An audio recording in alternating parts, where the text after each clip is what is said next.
आज की कहानी की शुरुआत होती है एक कपल को दिखाते हुए जिनके इरादे कुछ ठीक नहीं लग रहे हैं देखने से।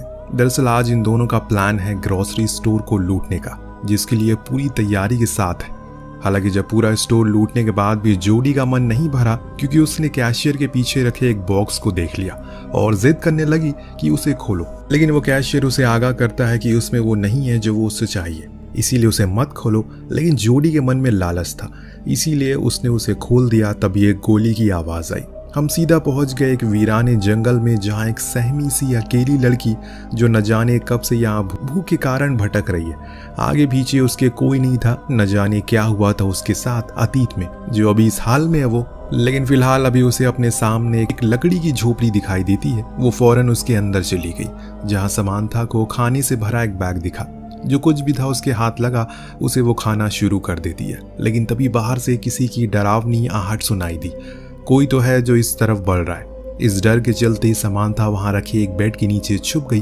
तभी वो शख्स अंदर आया। हाथ में उसके एक कुल्हाड़ी थी, पर वो कौन था ये हम नहीं देख सके। उसने अपने खाने का बैग उठाया और चुपचाप चल पड़ा। नीचे छुपी समांथा चुपचाप सहमी सी छुपी रहती है। जब कुछ समय बीत गया तो उसने निर्णय लिया कि अब उसे यहाँ से बाहर निकलना चाहिए, इसीलिए वो फौरन भागने का फैसला करती है। लेकिन तभी अचानक उसकी टक्कर उसी आदमी से हो गई जिसका नाम टॉम था। लेकिन वो उसे कोई नुकसान नहीं पहुंचाता, बल्कि वो तो उसकी मदद करता है। जो देख समांथा उससे माफी मांगती है कि उसने उसके बैग से खाना चुराया, क्योंकि वो 2 दिन से भूखी थी। दरअसल उसकी कार खराब हो गई है बीच रास्ते में, तो उसका हस्बैंड पास के ही पेट्रोल पंप पर गया मदद के लिए, लेकिन अभी तक वो लौटा ही नहीं। इत्तेफाक की बात यहाँ ये थी कि टॉम की कार भी खराब हो चुकी है, बल्कि वो तो यहाँ 3 दिन से फंसा हुआ है। अब ये सुनते ही समांथा घबरा गई और कहा कि उसे जाना होगा अपनी पति के लिए, हो सकता है कि वो आ गया हो। तो टॉम भी उसके साथ जाता है, लेकिन वहाँ कोई नहीं था, इसीलिए दोनों वहाँ एक नोट छोड़ देते हैं। कुछ गर्म कपड़े लेकर वापस उसी झोपड़ी में आ गए। अब रात होने पर यहाँ का तापमान बहुत ज्यादा गिर जाता है, इसीलिए टॉम उसे कंबल ओढ़ने को कहता है, जो वो कार से लेकर आई थी। पर उसे ये समझ नहीं आया कि उसका पति उसे ऐसे बीच जंगल में अकेले छोड़कर क्यों चला गया। साथ लेकर भी तो जा सकता था। तो समांथा ने बताया कि वो प्रेग्नेंट है, इसीलिए उसने ऐसा किया होगा। ये सुनने पर टॉम उसके बेड पर सोने को कहता है और खुद जमीन पर सोने की बात करता है।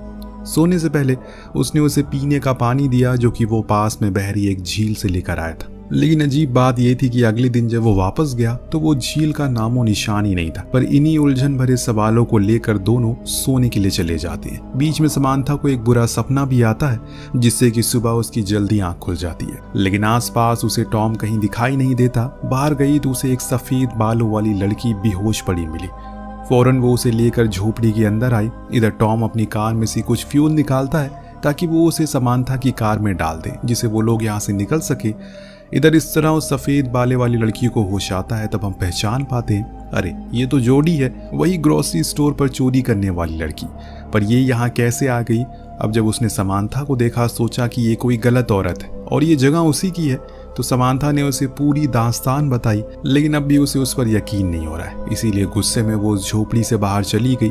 इस दौरान टॉम फ्यूल लेकर आ रहा होता है तो अचानक 2 बारी गोली चली, जिससे वो इतना ज्यादा डर जाता है कि उसके हाथ से वो फ्यूल गिर जाता है। उसने आवाज लगाई, क्या कोई आस पास है?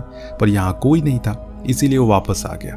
उसने एक अनजान लड़की को समांथा के साथ देखा, जो असल में जोडी ही थी। उसने बताया कि उसके बॉयफ्रेंड के साथ उसकी लड़ाई हो गई, इसीलिए वो उसे यहाँ अकेला छोड़कर चले गया। पर अब उसे घर वापस जाना है। उसकी बातें सुन टॉम उसे यहाँ रहने के लिए मान जाता है, पर बदले में उसे भी उनके कामों में हाथ लगाना होगा। नेक्स्ट डे समांथा और उसमें अच्छी बातें होती है, जिससे कि अब उनमें दोस्ती भी हो जाती है।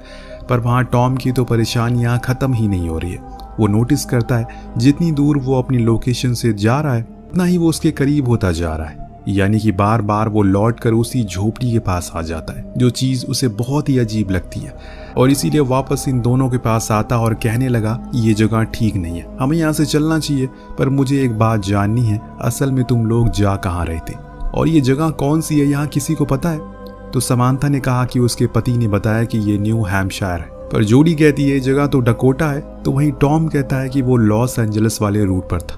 इन सब बातों के बाद अब ये समझ चुके हैं कि ये बहुत बड़ी मुसीबत में है, और इसीलिए टॉम ने मन बनाया कि वो लोग कल सुबह जितनी दूर जा सकते हैं उतनी दूर जाएंगे, ताकि किसी की मदद ले सके या फिर कुछ और तरीका निकाल सके इस जगह से बाहर निकलने का। रात होने पर जोडी और टॉम दोनों एक साथ एक बड़ा ही अजीब सपना देखते हैं। जिसमें उन्हें कोई इंजेक्शन लगा रहा है, और कुछ इसी तरह का समानता का भी था जिसमें वो दर्द से कर्रा रही है। खैर सुबह हुई तो ये लोग अपना सामान समेट कर चलना शुरू करते हैं। समानता और जोडी के बीच बातें होती है जिसमें वो उसे अपने अतीत के कुछ पन्ने साझा करती है, जैसे कि उसकी माँ उसे जन्म देते ही मर गई, तब से वो अनाथ आश्रम में पली बड़ी है। तभी अचानक उसके पैर पर एक चीज टकराई और वो गिर पड़ी। उसी समय उसके जेब से पैसों की गड्डी गिरी, जिसे देख टॉम अचंभित हो गया और जल्दी ही पूछा कि इतने पैसे तुम्हारे पास कहाँ से आए। जवाब में कहा कि ये उसकी खुद की सेविंग है जो उसने अपने बॉयफ्रेंड के साथ रखी थी, पर जाते टाइम उसने उसे ले ली। तभी समानता की नजर उसी चीज पर पड़ी जिसे जोडी टकराई थी। ये एक हैंडल था।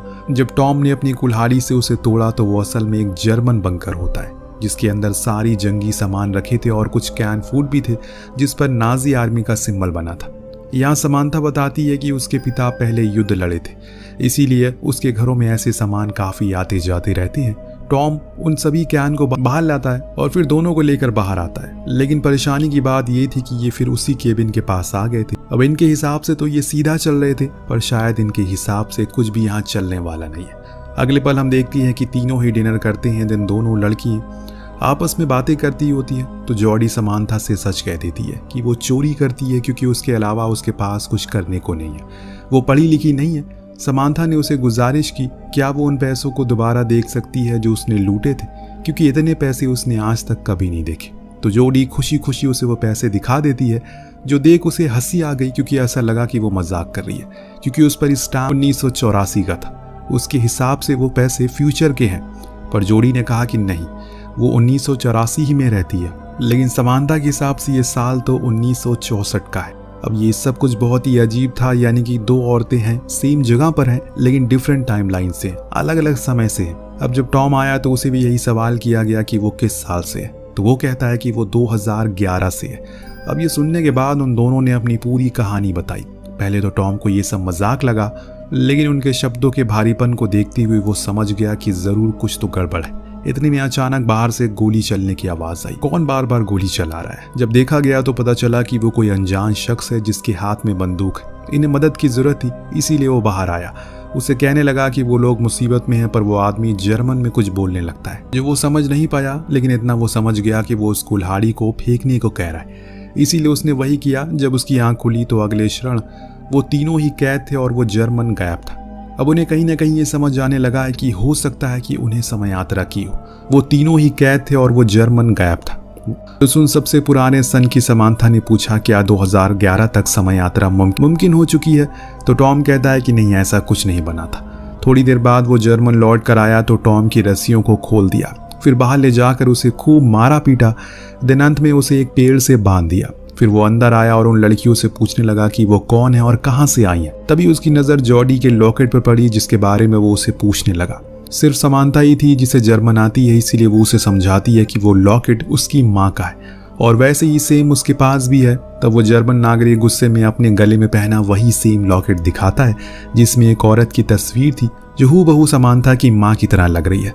चीजें अब धीरे धीरे करके और परेशान करने लगती है, लेकिन आप बने रहिए क्योंकि इसका अंत आपको हिला कर रख देगा। अब वो दोनों लड़कियों को लेकर बाहर आता है तो समानता टॉम से पूछती है क्या उसके पास भी ऐसा कोई लॉकेट है, लेकिन वो इनकार करता है। इस बीच वो अनजान आदमी ये भूल चुका था कि टॉम ने खुद की रस्सी खोल ली है। अगले पल अब उस हाल में है जिस हाल में उसने इन तीनों को रखा था, पर वहीं खड़ी ये तीनों अपनी ही कश्मकश में डूबे हुए हैं, क्योंकि कहीं ना कहीं उन्हें ये गुत्थी सुलझती हुई नजर आ रही है। समानता का कहना था कि उस आदमी के पास जो लॉकेट है उसमें जो तस्वीर है वो उसकी माँ की है। पर टॉम ये मानने को राजी नहीं था, पर जब जॉडी ने कहा कि वो तस्वीर वाली औरत उसकी नानी है तो उसके तो होश उड़ गए। यहाँ उस अनजान आदमी का नाम भी पता चलता है जो हमें समानता बताती है।